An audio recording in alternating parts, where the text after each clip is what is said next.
ओम गुरुर्ब्रह्मा गुरुर्विष्णु गुरुर्देवो महेश्वरा गुरुर्साक्षात् परब्रह्म तस्मै श्री गुरुवे नमः। अखंडमंडलाकारं व्याप्तं येन चराचरं तत्पदं दर्शितं येन तस्मै श्री गुरुवे नमः। नमस्कार, स्वागत है आपका आचार्य वाणी में। मैं आचार्य डॉक्टर विक्रमादित्य आपके साथ हूँ। आज का विषय हमारा है मेष राशि वालों के लिए ग्रह नक्षत्र का योग किस प्रकार का बन रहा है 18 तारीख की। तो मेष राशि वालों के लिए खासतौर पे क्या योग है वो भी समझ लीजिए। इस दिन बुधवार का दिन है और साथ साथ सप्तमी तिथि विद्यमान है। ग्रह नक्षत्र परिवर्तन की तरफ जा रहे हैं और ये परिवर्तन कहीं ना कहीं थोड़े से अननेसेसरी नुकसान की तरफ आपको अग्रसित करता दिखाई दे रहा है। इसलिए ध्यान रखें, अननेसेसरी खर्चे ना बढ़ाएं। ऐसी स्थिति हो सकती है जो काम का चीज़ नहीं है वो भी आप अपनी ज़बरदस्ती उस लाइफस्टाइल को सुधारने के चक्कर में कहीं ना कहीं उनकी तरफ ज़्यादा आकर्षित हो सकते हैं। तो ऐसे में थोड़ा ध्यान रखते हुए कार्य करें। हो सके तो भगवान शिव की आराधना करें, वो आपके लिए बड़ा अच्छा रहेगा। कालाष्टमी है, शिव की उपासना करने से कष्ट निवारण करने का योग बनता है। और भगवान शिव पर बेलपत्र अर्पित करें, पूजन करें, उनका दूध इत्यादि उन्हें अर्पित करें, कल्याण होगा। 19 तारीख को भी जान लीजिए मेष राशि वालों के लिए कैसे योग बनते दिखाई दे रहे हैं। बृहस्पतिवार का अवसर है, अष्टमी तिथि इस दिन विद्यमान है और ग्रह नक्षत्रों के दृष्टिकोण से आपके लिए जो योगायोग बनता दिखाई दे रहा है वो खास तौर पर आपको समझने की आवश्यकता है। और ऐसे में चंद्रमा परिवर्तन करके आपकी राशि के 12वें भाव में शुक्र के साथ विराजमान हो गए हैं और ग्रह नक्षत्रों के दृष्टिकोण से खासतौर पर शनि के साथ विराजमान हो गए हैं। और शनि के साथ विराजमान होकर जो चंद्रमा का योग बन रहा है वो अननेसेसरी की वरीज को बढ़ाता दिखाई दे रहा है। सोच विचार इत्यादि को बहुत सोच समझ के करने का प्रयास करें। बेकार की बातों का चिंतन ना करें। धीरे धीरे धीरे धीरे मना धीरे सब कुछ हो, इस बात का ध्यान रखते हुए एकदम बहुत तेज़ी से कार्य करने की तरफ, जिससे मेष राशि वालों का स्वभाव होता है बहुत जल्दी जल्दी हर कार्य को करने के लिए। जैसे ही कोई विचार मन में आया तुरंत उस पर कार्य कर दो, ऐसा ना कीजिएगा। सोच, बृहस्पति अस्त है इस वक्त, सोच विचार कर अच्छे व्यक्तियों से सलाह लेकर तब काम करने का प्रयास करें। एकदम किसी की बातों में ना आए, इस बात का ध्यान रखेंगे तो अच्छा रहेगा। एक बात और ध्यान रखें, 19 और 20 तारीख को रेवती और अश्विनी नक्षत्र हैं और ऐसे में गणमूल के योग बन रहे हैं। तो विशेष तौर पर जो लोग इनमें जन्म लें उनकी मूल शांति अवश्य होनी चाहिए ढंग से, तब ठीक रहेगा। 20 तारीख की हम बात कर लेते हैं मेष राशि वालों के लिए। शुक्रवार का दिन है, नवमी तिथि विद्यमान है और ग्रह नक्षत्रों के दृष्टिकोण से दिन थोड़ा भारी दिखाई देता है, लेकिन धीरे धीरे शाम के बाद परिवर्तन का योग बनता दिखाई देगा, वो पॉजिटिव रहेगा। तो ये समय थोड़ा सा बैलेंस होकर चले, अभी उड़ने का समय नहीं है।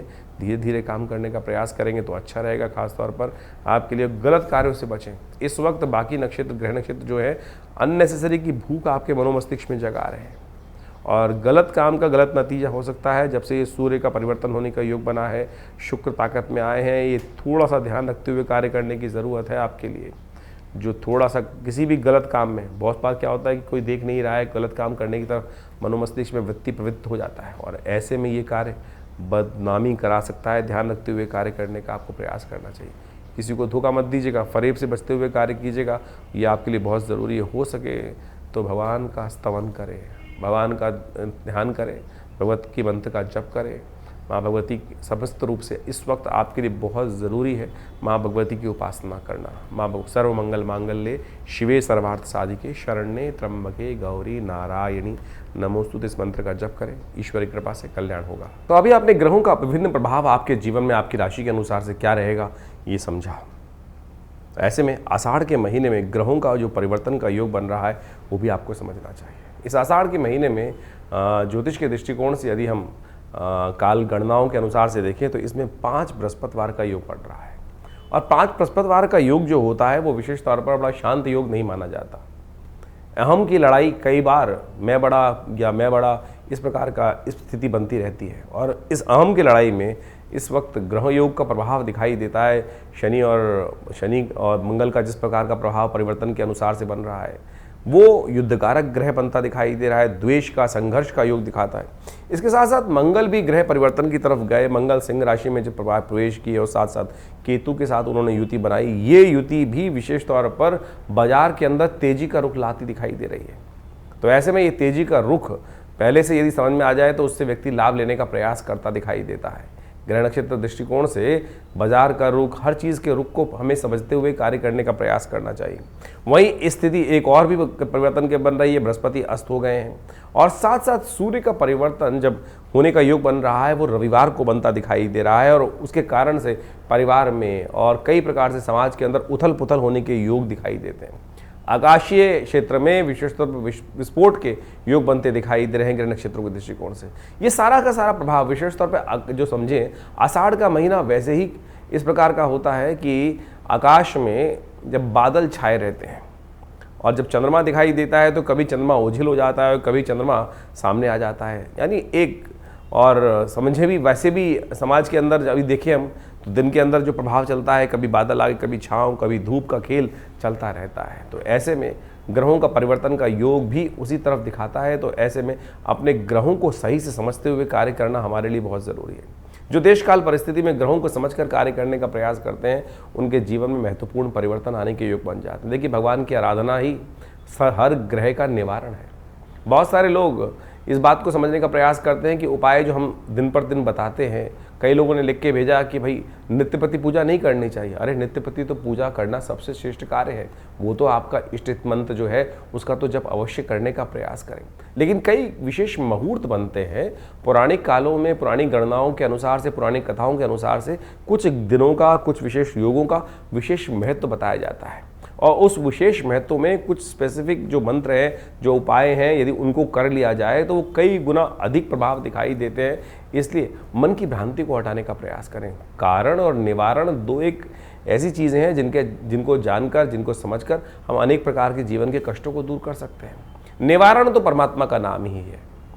अब उसके लिए विभिन्न माध्यम हैं, विभिन्न प्रकार हैं। जिस प्रकार भी आपका मन जहाँ पे ठहर जाए, ये मन बड़ा विचित्र चीज़ उत्पन्न करता है। मन कभी ठहरता नहीं है। मन एक क्षण में कहीं और पहुंच जाता है, एक क्षण में कहीं और पहुंच जाता है। कई बार तो मन की आशंका इस प्रकार से होती है कि परमात्मा पर भी हम शंकाएं उत्पन्न कर देते हैं कि परमात्मा कार्य करेगा कि नहीं करेगा, सुनेगा कि नहीं सुनेगा। और यही शंका जो है वो हमारे कर्म का जो फल है वो हमें को प्राप्त होने से रोक देती है। तो इस बात का हमें ध्यान रखना चाहिए। परमात्मा पे पूर्ण विश्वास, जो कर्म कर रहे हैं उस पर पूर्ण विश्वास, दृढ़ विश्वास। यदि मन में दृढ़ विश्वास होगा, श्रद्धा होगी, तो आप समझें एक छोटा सा कार्य भी, हरिनाम भी आपके जीवन में समस्त कष्टों को दूर करने का योग बना देगा।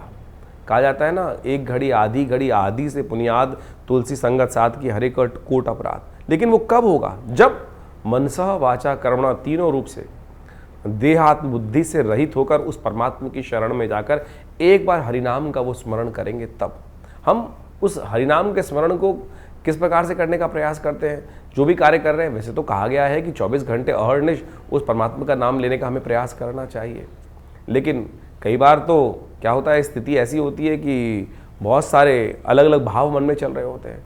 लेकिन यदि ये स्थिति बन जाए कि हम 24 घंटे परमात्मा का नाम लें, तो हो सकता है कोई एक क्षण तो ऐसा आएगा कि जब पूर्ण निष्ठा के साथ उस श्री हरि के चरणों में हमारा मन लगा होगा। और जब वो क्षण आ गया तो समझें कि जितनी मेहनत 1.25 लाख, 2 लाख, 5 लाख मंत्र जप करने का प्रभाव 1 सेकंड में आपको प्राप्त हो जाएगा। तो इसलिए भारतीय संस्कृति में ज्योतिष विज्ञान में कारण और निवारण दोनों को मार्ग को प्रशस्त किया गया है। कारण जाना जाता है ग्रहों की गणना के अनुसार से, अनुभव के माध्यम से, और उपाय किए जाते हैं जिस प्रकार से भारतीय संस्कृति में ज्योतिष के अनुसार से बताया गया है। सबसे श्रेष्ठ उपाय जो बताए गए, मंत्र जप, यज्ञ, दान, यही सबसे श्रेष्ठ उपाय है। आप इसको अवश्य करने का प्रयास करना चाहिए। और आज हम विशेष तौर पर बहुत सारे अलग अलग प्रकार के उपायों को हम समझाने का जो प्रयास करते हैं, सत्य रूप में काम करता है। अभी एक व्यक्ति हमारे पास आया, बहुत परेशान था कुछ वर्ष से और उसके कष्ट दूर हो नहीं रहे थे। तो हमने विशेष तौर पर एक अनुष्ठान, जिसको हम बहुत मुश्किल से लोग लगातार लगे रहते हैं कि कोई भगवती बगलामुखी का अनुष्ठान कर दीजिए, ऐसा कर दीजिए, बहुत जब आवश्यकता होती है तब करने की ज़रूरत बनती है। और जब किया जाता है तो वो कई प्रकार के कष्टों को दूर करने के योग बनाता है। तो आप समझे, ये मंत्र जप इत्यादि, मुहूर्त इत्यादि बिल्कुल विशेष हैं। तो अपने देश काल परिस्थिति को समझते हुए, ग्रहों को समझते हुए सही रूप से करने का प्रयास करें, तब जाके जीवन में उन मंत्रों का प्रभाव आपको स्वयं देखने को मिलेगा। तो ये छोटे छोटे उपाय जो हमने आपके समक्ष रखे, आशा करते हैं इनको आप अपने जीवन में उतारेंगे। और शंकाओं का निवारण करने के लिए आप हमारे इस चैनल पर जाकर अपने प्रश्नों को भेज सकते हैं। हम प्रयास करेंगे उन सब प्रश्नों को व्हाट्सएप के माध्यम से जो आते हैं फ़ोन, उनको अवश्य जवाब देने का प्रयास करें। इसके अलावा पहला रविवार जो हमने विवेकानंद योगाश्रम में रखा हुआ है वो इसीलिए रखा हुआ है यज्ञ के बाद। वैसे तो हर रविवार को बड़ा प्रोग्राम होता ही है, उसमें यज्ञ में आप ध्यान साधना इत्यादि में माँ भगवती का दर्शन करने के लिए आप आ सकते हैं, लेकिन पहले रविवार में एक प्रश्नोत्तरी का कार्यक्रम भी रखते हैं, समागम भी रखते हैं। आप वहाँ आकर अपने प्रश्नों का निवारण रविवार को सुबह 8 बजे से लेकर 10 बजे के बीच में भी आप कर सकते हैं। और हमसे मिलने के लिए कोई बहुत बड़ी जद्दोजहद नहीं करनी, आराम से आइए। विवेकानंद योगाश्रम दिल्ली में आपके तमाम प्रश्नों का जवाब भी देंगे और बहुत सारे और भी जो मन में शंकाएं चल रही हैं अध्यात्म के प्रति, उनके सब के लिए भी बहुत सारे कार्यक्रम समय समय पर चलते रहते हैं, उनसे हम आपको अवगत कराते रहते हैं। आशा करते हैं आप विवेकानंद योगाश्रम में आकर, बहुत सारे और भी कार्य चल रहे हैं। आपकी सूचना के लिए हम बता दें, यहाँ विवेकानंद योगाश्रम में एक हॉस्पिटल है बड़ा, योगा प्राकृतिक चिकित्सा आयुर्वेद का हॉस्पिटल है, और वहाँ नित्य प्रति बहुत सारी व्यवस्थाएं भी रहती हैं। और अभी विश्व योग दिवस के अंतर्गत पूरे जमुनापार में सबसे बड़ा कार्यक्रम भारत सरकार के साथ मिलकर, आयुष मंत्रालय के साथ मिलकर किया जा रहा है, जिसमें 15,000 आदमी एक साथ मिलकर योग करेंगे। 21 तारीख को आप भी उसमें भी यमुना स्पोर्ट्स कॉम्प्लेक्स में एक कार्यक्रम रहेगा, आप उसमें भी सादर आमंत्रित हैं। सुबह 6 बजे से लेकर और करीब करीब 9 बजे तक ये कार्यक्रम रहेगा जमुनापार में, यमुना स्पोर्ट्स कॉम्प्लेक्स में। उसमें भी आप आकर हमारे साथ पूरा स्वस्थ भारत के निर्माण के लिए सुंदर योग का कार्यक्रम में भाग ले सकते हैं। धन्यवाद, नमस्कार।